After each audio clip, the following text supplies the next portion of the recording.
Office thought he was celebrating 111th birthday, discovers family's secret. They had good intentions. Their idea was to give them gifts along with a generous check. They all stood excited with big grins. But after he opened the door they understood what was really going on. He felt a desire to cuff him himself. David Markham tried to come to terms with his position as CEO, but there were bad things to come with the perks. The hours were long, but the pay was great. But he hated being in the shadow of shareholders all the time. He could feel his hair becoming grayer by the day. He sat down at his desk and sipped his morning coffee. He looked through his schedule and smiled, today wasn't going to be too bad. He needed a break. But when his assistant was walking in he looked at him with a peculiar expression. Sir, I think there's something you might want to look at. She nervously handed him a paper that he would have to look at. He noticed one tiny detail on the sheet of paper that he couldn't shake. It was amazing news, it was so different from everything else had been dealing with lately. He smiled, he hadn't done so in a while. It turned out one of their retired employees, Bob Hooker, had not only worked for their company for 40 years, but he was going to celebrate his 111th in a couple weeks.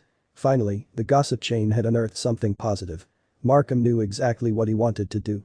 He would personally deliver the man's 401k check and thank him for all he had done for the company.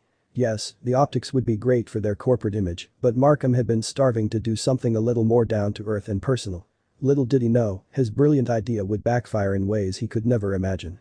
It would send waves through social media. His team gathered the necessary details so they could go right to Hooker's front door. On top of it was a personal bonus check as a birthday gift, a thank you card signed by over 100 people, and a few nice gifts. When the day finally arrived, Markham was jittering with excitement. The cameras were ready to roll. As his team pulled up to the lovely two-story brick house, he smiled. What a lovely place to spend retirement. The camera zoomed in as he straightened his tie, then knocked on the door. A middle-aged woman answered. But when he brightly explained why they were there, her reaction wasn't what he expected. The woman gripped the screen door. Thank you very much.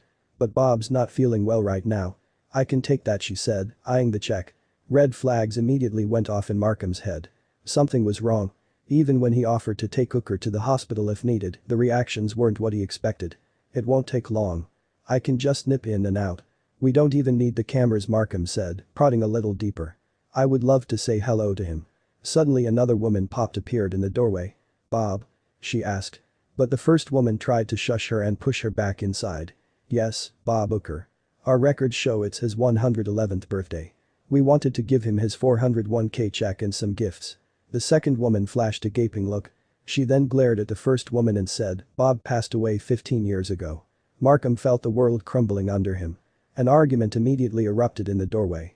The second woman pointed her finger right in the first woman's face. You've been collecting your dad's retirement checks for 15 years. Markham motioned for the cameras to cut. He immediately pulled out his phone. The first call was to his lawyer. The second was to the police. It turned out the second woman was a friend. But even with the ties of friendships, she wasn't going to let anyone do something so illegal.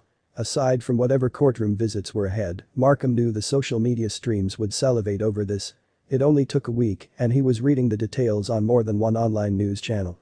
When Bob passed away, his daughter and her husband hatched a plan to take as many of the generous 401ks as possible.